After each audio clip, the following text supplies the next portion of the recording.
Hello, students. I hope you guys are doing good, doing fine. We are back with the latest video of विज्ञान YouTube channel. And आज हम लोग एक नया chapter start कर रहे हैं जिसका नाम है वर्क पावर एंड एनर्जी. ठीक है. We know that it is a very important chapter in mechanics and also for JEE perspective. इससे काफ़ी ज़्यादा क्वेश्चन आते हैं और इससे काफ़ी कंसेप्चुअल क्वेश्चन आते हैं. मुझे ऐसा लगता है कि अभी तक हमने मैकेनिक्स में जो भी पढ़ा है सर्कुलर मोशन पूरी कंसेप्ट इसमें यूज होगी. ठीक है.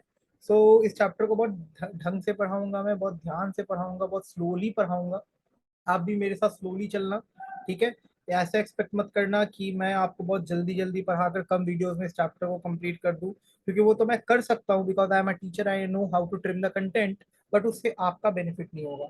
सो no matter how many video it takes, please be patient. अगर आपको अपने लाइफ में कुछ भी अच्छा करना है ना बच्चे, फिजिक्स की पढ़ाई अगर करनी है जेई के लिए, तो आपको ये सोच के चलना पड़ेगा कि मुझे अपना टाइम इन्वेस्ट करना है. ठीक है. एंड एनीवेज ये उन बच्चों के लिए बिल्कुल भी नहीं है मेरा यूट्यूब चैनल जो कि डेडिकेटेड नहीं है अपनी पढ़ाई को लेकर, जो अपनी पढ़ाई के लिए टाइम नहीं निकाल सकते. तो आप लोग तो पहले ही जा सकते हो उस चैनल से. पर जो बच्चे एक्चुअली में ये ड्रीम लेकर बैठे हैं कि उनको आईआईटी में जाना है, जो बच्चे एक्चुअली ये ड्रीम लेकर बैठे हैं कि उन्हें फिजिक्स सीखनी है, फिजिक्स उनको उनकी फेवरेट सब्जेक्ट बनानी है, उनकी स्ट्रेंथ बनानी है, उन बच्चों के लिए I am all this channel has always welcome them with the open hands. है ना. हम लोगों ने हमेशा आप लोगों को हमेशा अपने मतलब बाहें फैलाकर आप लोगों का स्वागत किया है. तो प्लीज आप लोग इस वीडियो को टिल दी एंड देखें एंड जो भी अपनी फीडबैक है वो कमेंट सेक्शन में बताएं एंड इस चैनल को सब्सक्राइब करें. ठीक है. So let us begin today's topic, work power and energy. So बच्चों, आज वर्क पावर और एनर्जी में हम लोग क्या क्या करने वाले हैं मैं आप लोगों को पहले ये बता देता हूँ. सबसे पहले हम लोग ये समझेंगे कि वर्क होता क्या है, what is work in physics. ठीक है. उसके बाद जानेंगे कि कांस्टेंट फोर्स अगर वर्क करता है तो उसकी मैथमेटिकल इक्वेशन क्या होती है, उसकी थ्योरी क्या होती है. फिर जानेंगे कि वेरिएबल फोर्स अगर लगता है और उससे वर्क डन प्रोड्यूस होता है तो उसकी फिजिक्स क्या होगी.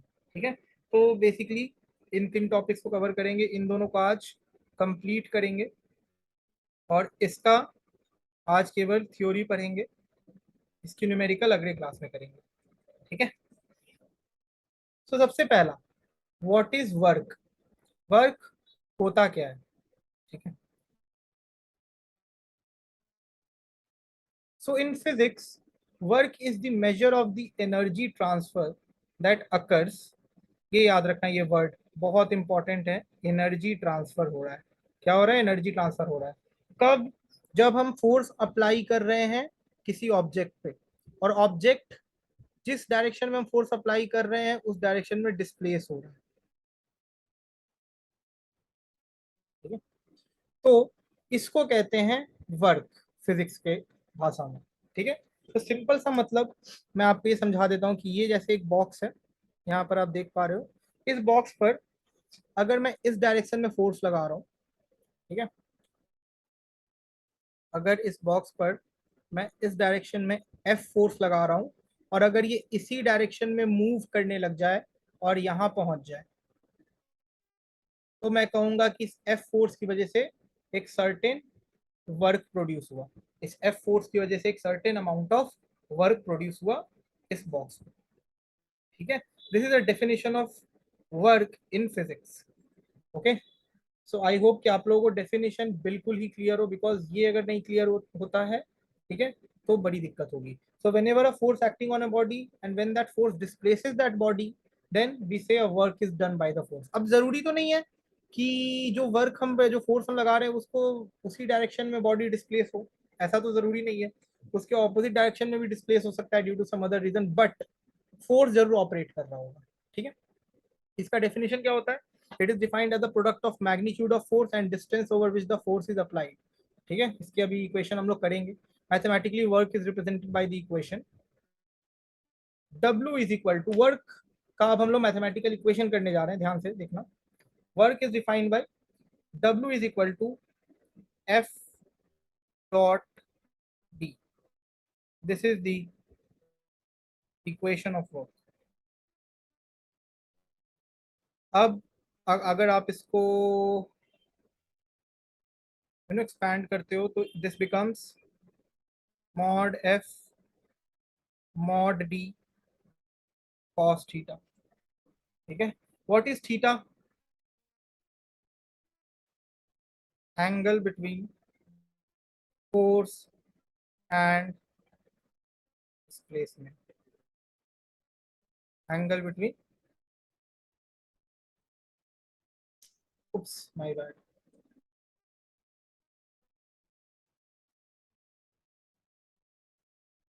give me a minute guys. Yeah, so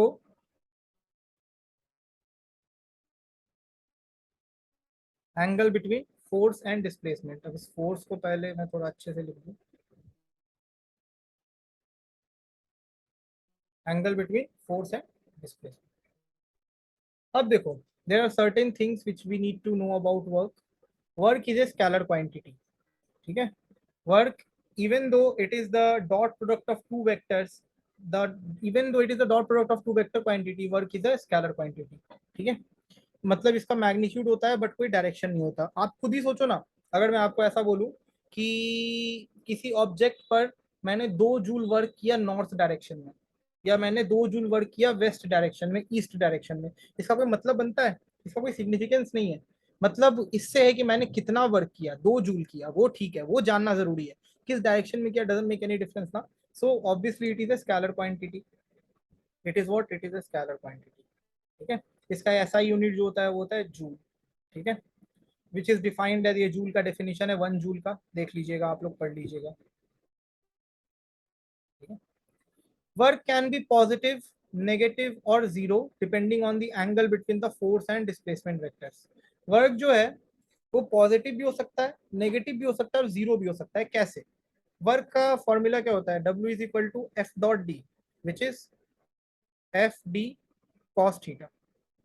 अगर फोर्स और डिस्प्लेसमेंट के बीच का एंगल जो है, अगर फोर्स और डिस्प्लेसमेंट के बीच का एंगल जो है वो 0 से 90 डिग्री के बीच में है,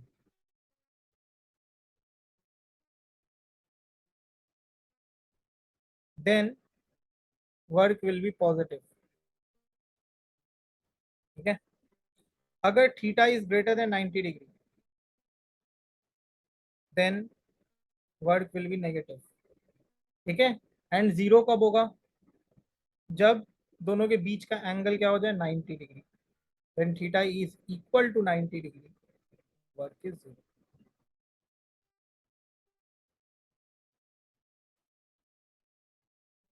ठीक है, when theta is equal to 90 degree, work is zero. Work is zero. ठीक है, सो 0 से 90 के बीच में अगर एंगल है तो वर्क पॉजिटिव, 90 से ज्यादा तो वर्क नेगेटिव। अगर मान लो थीटा 180 डिग्री है, ठीक है, सपोज थीटा इज 180 डिग्री, इसका मतलब क्या है बच्चे? कि जो फोर्स लग रहा है और जो डिस्प्लेसमेंट लग रहा है उनके बीच में एंगल ऐसा है 180 डिग्री। यानी फोर्स अगर इस डायरेक्शन में, डिस्प्लेसमेंट इस डायरेक्शन में, तो फोर्स और डिस्प्लेसमेंट ऑपोजिट डायरेक्शन में हो गए तो वर्क डन क्या हो जाएगा? नेगेटिव हो जाएगा। ठीक है, सो क्लियर हो गया। सो ये मैंने आप लोगों को एग्जांपल दिया ताकि आप ये विजुअलाइज कर पाओ कि कैसे theta is greater than 90 degree में वर्क डन नेगेटिव होता है। Okay, now let us do some examples. ये अभी तक हम लोग याद रखना कांस्टेंट फोर्स की बात कर रहे हैं, यानी ऐसा फोर्स जिसका टाइम के साथ वैल्यू चेंज ना कर रहे हो। एक बॉक्स है जिसका वेट है 50 न्यूटन्स, उसको हमने हॉरिजॉन्टली पुश किया for a distance of 10 metres with a constant force of 30 newtons. What is the work done? W is equal to F D cos theta. ठीक है, what is F? Constant force कितना लगाया? 30 का। Push कितना किया उसको? 10, है ना। और अगर सेम डायरेक्शन में पुश कर रहे हैं तो cos theta is equal to 0, so cos 0 is 1।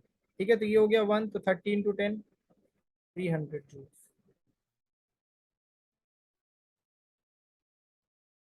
This is the answer, this is the answer. Okay, so क्या किया हमने? W is equal to F dot d लगाया, यानी F D cos theta. F is given 30 newtons, d is given 10 metres. ठीक है, cos theta कैसे 1 हो जाएगा? Because theta is equal to 0 degree, तो cos theta is equal to 1 because cos 0 is 1। कैसे 0 degree sir? Because जिस direction में box को पुश किया उस डायरेक्शन में बॉक्स ने मूव करना शुरू कर दिया, ठीक है, तो इसीलिए ये 300 joules. A person applies a force of 80 newton. एक पर्सन है जिसने 80 न्यूटन का फोर्स अप्लाई किया है, ठीक है, एक कार्ट को पुश करने में। कार्ट मतलब क्या होता है? जो शॉपिंग कार्ट नहीं होते इस तरीके के, इनके नीचे ऐसा चक्का लगा रहता है, यहाँ पे हम लोग अपना सामान वामान रखते हैं, तो ये हो गया कार्ट, ठीक है।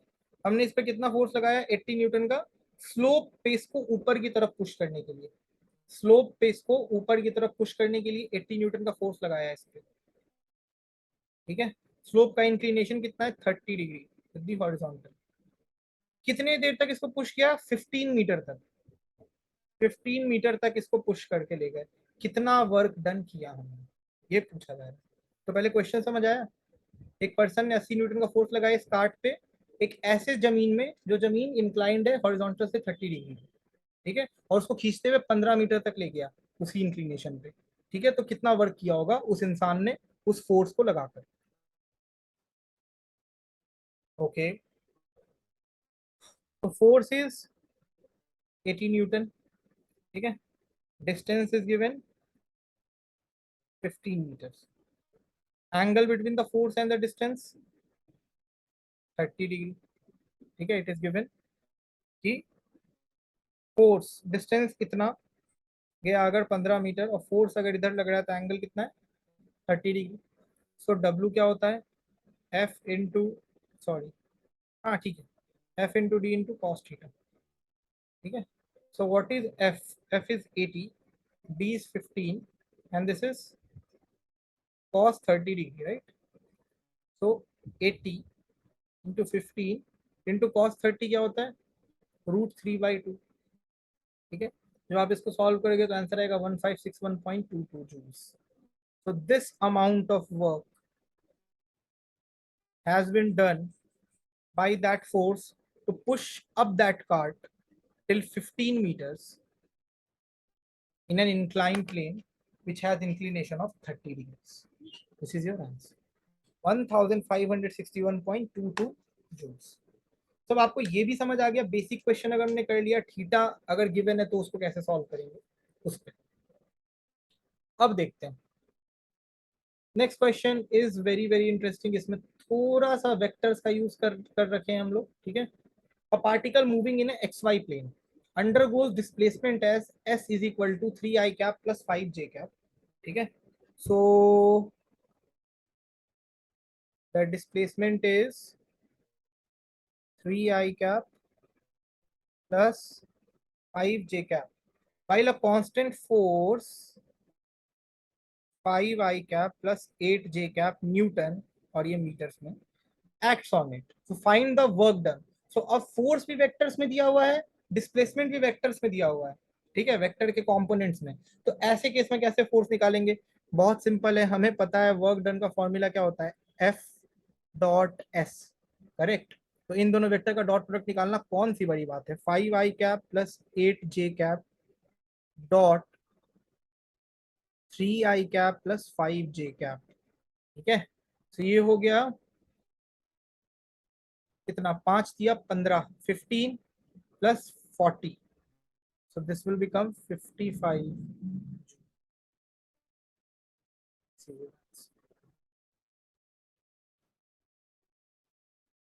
So कैसे किया हमने?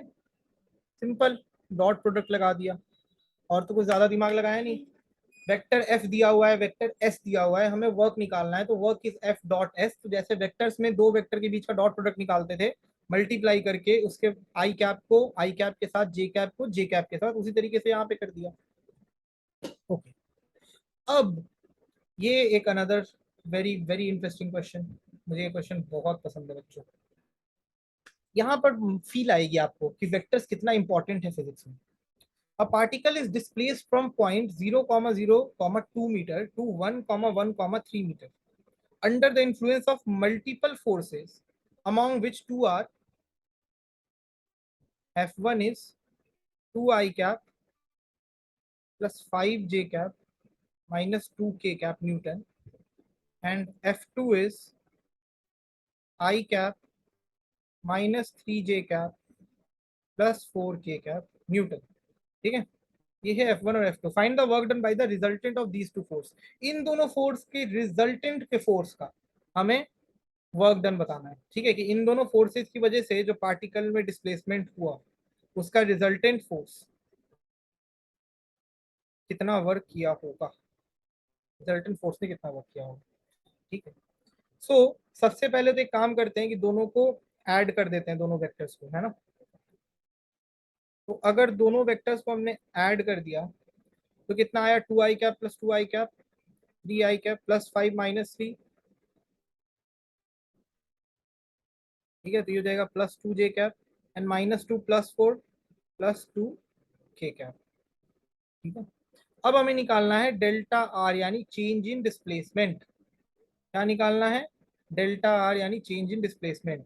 सो आर फाइनल क्या होगा, 1,1,3 can be written as i cap plus j cap plus 3 minus 0,0,2 can be written as 2k cap. ठीक है, तो ये हो जाएगा i cap plus j cap minus k cap. ये आ गया डेल्टा आर. तो F1 F2 आ गया which is the resultant, delta r आ गया. तो अब क्या, वर्क निकालने के लिए हमें पड़ोसी की मेहनत लगेगी, नहीं लगेगी.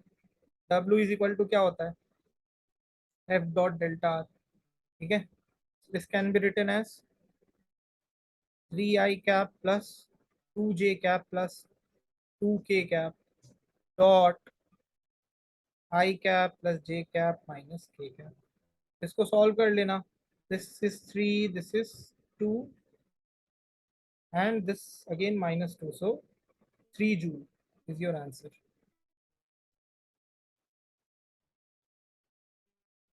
3 जूल वर्क लगेगा पार्टिकल को ए से बी तक ले जाना.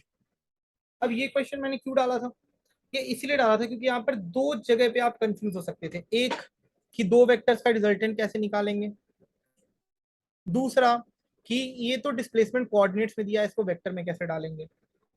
ये दोनों चीजें अभी आपकी क्लियर हो गई. भले ही आपने ये सारी चीजें वेक्टर्स में पढ़ रखी है कि कैसे करते हैं, बट आई नो कि आप लोग की याददाश्त इतनी अच्छी है ना, इतनी अच्छी याददाश्त वाले लोग आप लोग कि आप लोग चीजों को याद रखना में बिलीव नहीं करते. बात ये हो जाती है तो. ठीक है, a body of mass 10 kg, a body of mass 10 kg, बड़ा ही पतला इंसान है ये तो. ठीक है, नहीं पसंद नहीं आया मुझे, इतने पतले इंसान होते हैं क्या 10 kg के. ठीक है, उस पर हम फोर्स लगा रहे हैं 15 न्यूटन का. ठीक है, a body of mass 10 kg and a force of 15 Newton is applied to it. ठीक है, calculate the work done in first second. In first second, in not the work done in a second, in the very first second. Difference है दोनों में. Question के language को पकड़ो.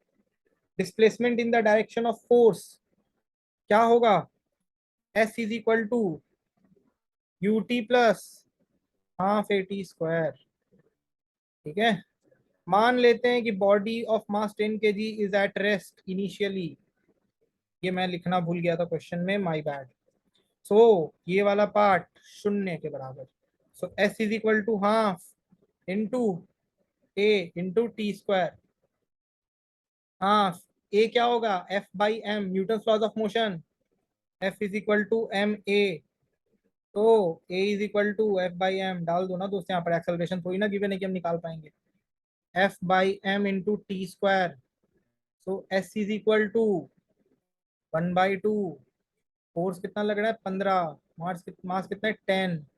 ठीक है, और इंटू 1 का square which is the first second, that's why. ठीक है, तो ये तो गया 5 3 15, 5 2 10. So S will be 3/4 metres. तो वर्क डन क्या हो जाएगा दोस्त, work done will be equal to F dot S, है ना. Work done will be equal to F dot S. So F is how much,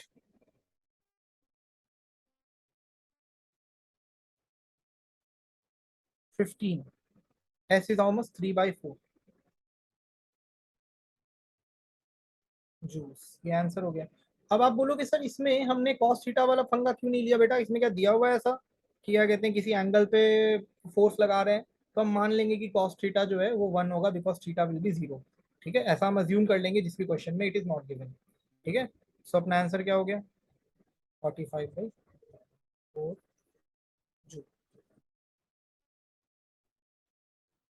and here we are. अब आते हैं एक बहुत ही इंपॉर्टेंट कंसेप्ट पे जिसका नाम है work done by variable forces. Work done by variable forces. Okay,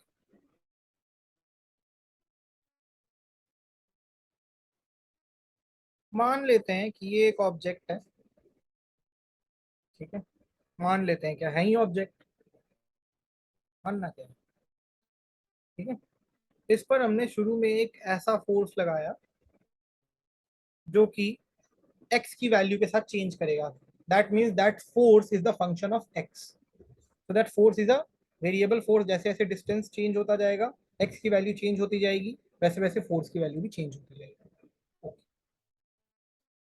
अभी पार्टिकल जो है वो x इनिशियल पोजीशन में है। ठीक है, अब ये जो हमने फोर्स लगाया, मान लेते हैं कि इसकी वजह से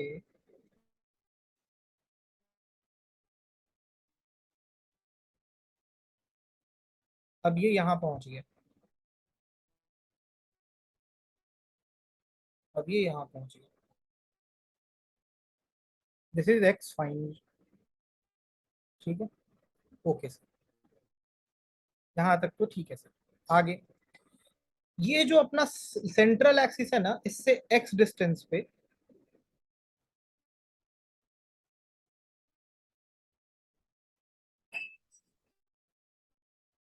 x डिस्टेंस कदम पे आगे बढ़ के हम यहाँ पर एक स्ट्रिप लेंगे,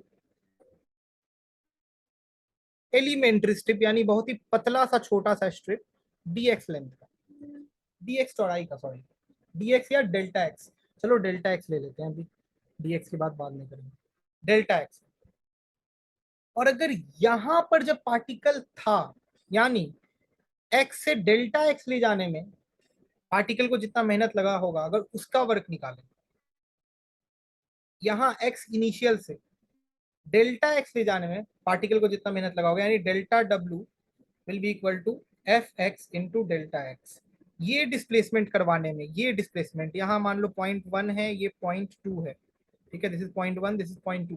तो 1 से 2 ले जाने में बॉक्स को जितना वर्क करना पड़ा होगा उसको लिख देते हैं delta w is equal to F X delta X. तो w will be equal to summation of x initial x final F X delta X. ठीक है, ये एक आगे, ये कैसे आया सर बताता हूँ। वर्क क्या कहलाएगा, हमें तो केवल उस स्ट्रिप का वर्क नहीं निकालना है ना, पूरे एक्स इनिशियल से एक्स फाइनल तक के बीच का वर्क निकालना है। हमने इस एरिया को बस लिया है स्टडी करने के लिए। तो अब अगर पूरा निकालना है तो इनका क्या करना पड़ेगा, इन छोटे छोटे छोटे छोटे स्ट्रिप्स का सम लेना पड़ेगा from x initial till x final. वही किया है अभी तक। ठीक है, वही चीज करा है। तो अगर हम यहाँ पर एक कर्व प्लॉट करें,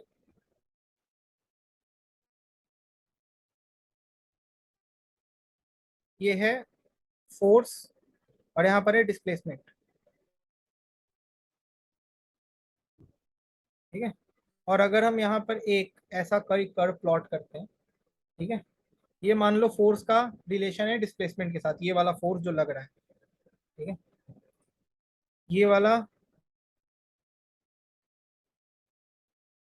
point is x initial and this point is x final. अब अगर बीच में कोई स्ट्रिप लेते हैं, अभी जिस स्ट्रिप का हम लोग स्टडी कर रहे हैं मान लेते हैं वो ये है। सो इसी तरह का ये जो येलो वाला स्ट्रिप है, इसी तरह का छोटे छोटे स्ट्रिप्स में अगर हम इस पूरे एरिया को डिवाइड कर दें,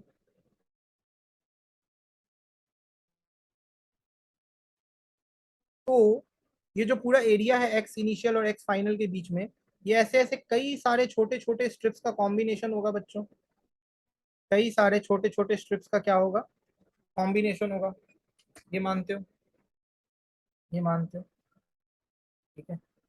सो क्लियर बात है कि now W will be equal to, यानी total work done will be equal to integral x initial से x final fx dx. This is the BAP of or formula of work done.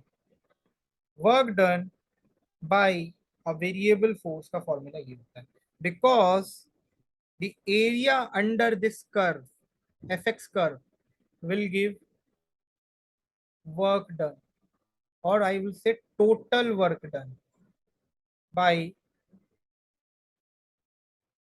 variable force fx, ठीक है।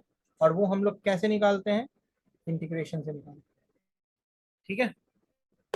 So या this is all about today's session. Work done by variable force बहुत ही important topic है, तो इसलिए मैंने सोचा कि आज, क्योंकि मैंने इतनी सारी चीजें आप लोगों को पढ़ा दी है, तो इसके क्वेश्चंस हम लोग अगले क्लास में करेंगे, ठीक है। सो या until then hasta la vista, bye bye. I hope अगर आप लोगों ने यहाँ तक वीडियो देखा होगा तो आपको चीजें समझ आई होंगी। अगर आपका कोई फीडबैक है, कोई सजेशन है, tell me in the comment section. कोई डाउट है, सब्जेक्ट डाउट है, tell me in the comment section, I will be there to help.